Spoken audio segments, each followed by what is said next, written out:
It We'll is. spend the next 15 minutes in a conversation with another District 4 candidate. Yeah, that's right. We got Mark Shervey in the house this morning. Good morning, Mark. Thanks for coming in. Hey, good morning, Lance. Thank you. No relatives to the North Dakota Sherveys that were in my hometown when I grew up, Go way apparently. Wisconsin, perhaps. Mark, thanks for coming in. Yeah. Yeah, of course. Tell us about yourself. Who is Mark Shervey? Tell us about your family. What do you do for fun? Kind of just who are you? Well, my fun is my job. I actually own a small business in downtown Yakima, Mac how Daddy cool. Coffee Roasters. What is it? Mac Daddy Coffee Roasters. Cool. And we roast our own coffee there. And I started that a few years ago, took the plunge. It's been a ride, loving it. Live here with my beautiful wife, Teresa. We've been married now for over, here's a test, 32 years, I think. Too, buddy. How many? 32. 32. Child Wow, bride, obviously. That's awesome. Okay, I don't have that many for you. fingers, but anyway, she's wonderful. I love her. I got 3 beautiful daughters, and I have 3 wonderful grandchildren. So, Oh, you're lucky. yeah. So we call Yakima home. I've been living here for over 25 years, and that's in a nutshell what I am. Well, coffee, you couldn't have picked a better time to be into that biz. Yeah, right? that's for sure. People love. It's competitive. Man. Yeah, It sure yeah. is. But it's like I said, it's been fun. I've learned a lot, and especially during the last year, it's been challenging for any business in town. Yeah. And we made it through, and things are going well right now, and we're having record business. So tell us, Good for you. with all that success, why did you decide to run for the city council? Where success comes slowly, if at all. Okay? I didn't want to say Exactly. that. I didn't want to say that. The last year was challenging for everybody, businesses, individuals, and I had a lot of time, unfortunately, to think about what was happening in our city, what was not happening in our city, and I had, there had to be something better. There has to be something better we can do. What can I do as an individual? And it just dawned on me one day, okay, this is what I can do. I mean, I am qualified to do this. I'm willing to do this. Somebody needs to do it and do it right. I want to be able to look my kids in the eye, my grandchildren in the eye, and say, hey, I tried. And so here I am. All right. As you assess what's right and what's not right, and having that be your motivation, what do you see as the first couple of things or kinds of things that you think need to be addressed based on what your observations tell you has been going on? What do you think you need to start to work on? There's a few things that need to happen. First of all, the council members need to stop playing games. There is too much stuff going on in the background. It's almost embarrassing. We need to focus on the city of the business, the people of the city, and I want to do that. A lot of the issues are finally coming to light, and they are moving forward, albeit at a snail's pace, but they are starting to move forward. We're starting to get some amendments on the charter amendments on the ballot. We are getting some business done in the city. But for the last year, we have, it's just not been very productive, and it's not been very helpful to businesses in downtown. And that's hurt us, and it's going to take a while for Yakima to grow back from that. Wasn't that long ago the Chamber of Commerce, all about business, was down speaking to council saying, hey, you guys you're not helping, right? And Right. so if the city can, by its policies and by its interpersonal conduct and everything like that, help set a reputation for Yakima and policies to operate under, that can make a difference. And so I appreciate you recognizing that and seeing that that's what you want to do. Anything that you feel, hey, this is worth continuing. I mean, there's been some stuff going on, and I like the way this is going, and maybe I want to add or build off of that, or is it? I mean, most people aren't that deep into council before they get there to know, but. We've had some success in our homelessness. We've had the UGM, we've had Camp Hope, 2 wonderful directors there helping to solve that problem. You don't know how much of an issue that is until you actually live downtown every day. I talk with homeless people every single day of my life. I'm down at my shop every day, and that's where we have homeless people.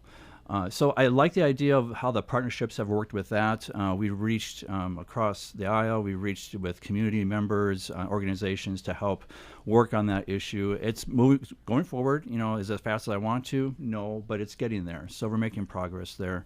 So I want to see that continue. Obviously, there's other issues that everybody's bringing up. Crime's a huge one. Whatever we do about that. As a business owner, though, downtown, you get to see, what would you like to see change with the homeless downtown? We need to have a lot of issues happen here, and a lot of it has to do with the police are usually the first people on site when it comes to homeless issues.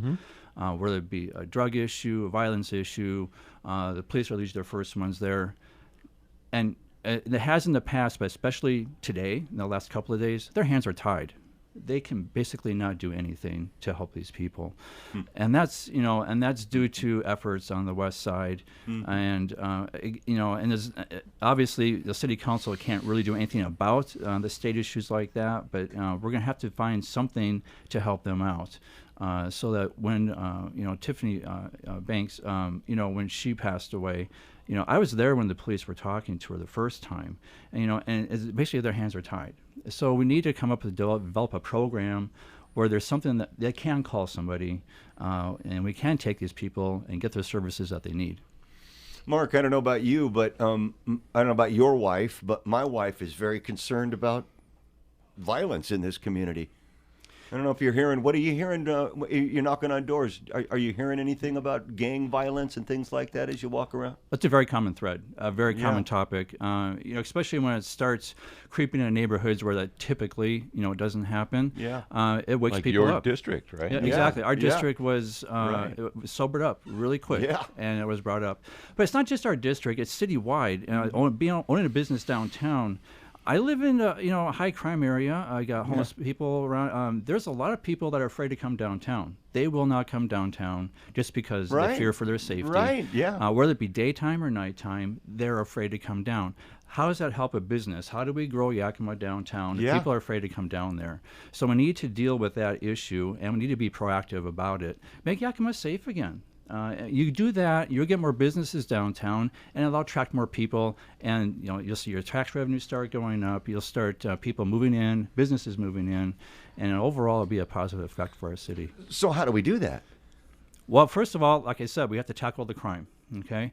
Right now, our police department's understaffed. They're fully funded, but understaffed. So we need to tackle that. We need to get police officers in here. I'm not quite sure why Yakima hasn't taken advantage of the police officers fleeing from the budget cuts in the Sal Police Department, defunding in Portland. Spokane took advantage of them. But Yakima, for some reason, we have not attracted as many candidates. But we need to do that. We obviously have all the police cars we need.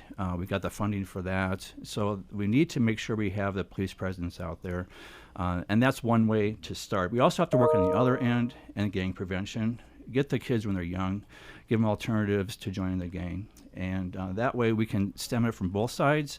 It's not going to happen overnight, but if we can start that process now, it'll make it attractive for not just citizens to come downtown, but for businesses as well.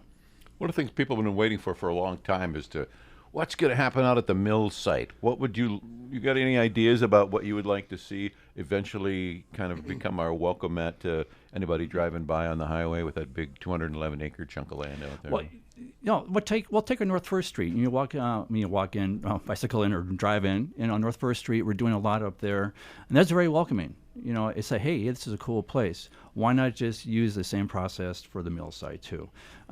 It's a good chance for us. We're building from scratch. I mean, we can do whatever we want to make it inviting. It's for unique in the country to have that much buildable land right next to an urban area. It is that. I mean, the developers, dream. Here we go. I got all this. What are we going to do? Let's make it a positive thing for Yakima, and that's something we can promote and get some businesses in here to develop that and make it welcoming, inviting. And I always say, those people from the west side would love to come to Yakima if it was safer. And because, we have sunshine. West Side will pay for that, pay for it dearly. They'll bring all their money over here and spend on their businesses. So let's give them something to visit. Like we did with Soho. We got sports teams from over the state coming in, taking advantage of that. So if we can develop something in that mill site on par of that, it'll be a benefit for everybody.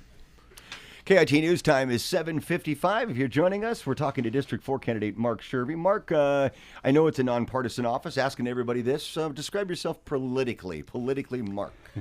It's nonpartisan, and yeah, we're all nonpartisan. I get that. I'm not going to be around the bush. I obviously lean a little bit more towards the right of center. I'm more conservative in that respect. I would consider myself a compassionate conservative, especially when I see it with all the drug issues and homeless issues that we have downtown. But as far as fiscally goes, I'm not going to raise taxes. I'm not going to raise anything new, especially when the state's trying to pass the income tax here. And I don't know why nobody else has brought this up. City Council did take a step to address the idea of banning a state income tax here in Yakima. So I applaud them for that. There's only been a couple council members that, for some reason, thought it was in their best interest to not vote on that. But as a city council, if that's still an issue, when I come on board, I will push to have income tax banned in the city of Yakima. It does nothing positive for the economy here. The working folk here, we just don't have extra money to give to Olympia or to Yakima like that right now. You feel you bring a different perspective than your candidates because you're a business owner? Yes, I do. You learn a lot when you run a business in Yakima. I bet. You learn about paperwork really quick. You learn about writing checks to all these different entities never knew existed on a monthly basis. But that's part of running a business. But you also face challenges. And one of the keys to being a successful business owner is you're a problem solver. You have problems come into your business every single day. And I don't have somebody above me to say, hey, what am I going to do about this? It's on me. I have to decide what to do, how to solve this issue, how to solve this problem, how to get around it and resolve it, and how to make this business run, how to make sure I can meet payroll. I write checks every 2 weeks to my employees. And so, yeah, I have a perspective of that I can apply to the city council when it comes to budgetary issues. I think the city council dodged a couple bullets this year just because by chance, the federal government dumped a lot of money into state coffers. But we were able to buy police cars and fire trucks. I'm sorry, firefighting apparatus. There you go. I got to say that correctly. But yeah, if the city wasn't budgeting for that, they were supposed to be, but they weren't. But fortunately, we have some federal funds to use to make those purchases. But what's the city council going to do 2 years from now when the fire department comes back and says we need 2 more trucks? That's right. All right, we're going to run out of time here before too long, but so give me 60 seconds, if you would, Mark. There's controversy in your race, given all of the text weirdness. One of your opponents has been drug into all of that. Any thoughts or reactions to that? I don't know how true any of that stuff is. I don't. I'm assuming a lot of it was discovered under the Freedom of Information Act. I don't know. I had not confirmed all that stuff. What I do know, to run a city effectively, we don't have time for any of that stuff, whether it's true or not. We've got, seems like a lot of infighting. We've got people with restraining orders against them. How can you have a city council working together when we can't have the whole group there because of the issues in the background? It's not fair to the citizens. I don't care what side you're on, what party you're part of. When it comes down to the city of Yakima, the city council has a responsibility as a whole to make our city run and make it better for everybody. And so I'm not going to go into details in that until we get more information on that. But I can tell you this, I'm not beholden to anybody. I'm new in politics, and what you get is what you see. All right.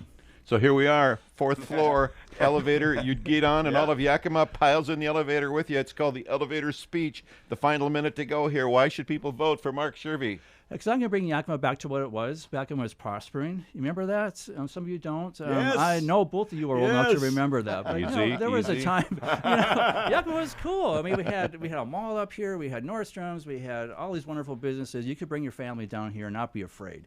And I want to bring that back. It's as simple as that. I want to bring safety to our neighborhoods. I want to be able for our kids to go to the park and not worry about getting shot. I want to be able to play out in my front yard with a granddaughter or my grandsons and not worry about somebody driving by and popping somebody. It's just like, that's not right. And so that's what I'm going to work my hardest to do for you.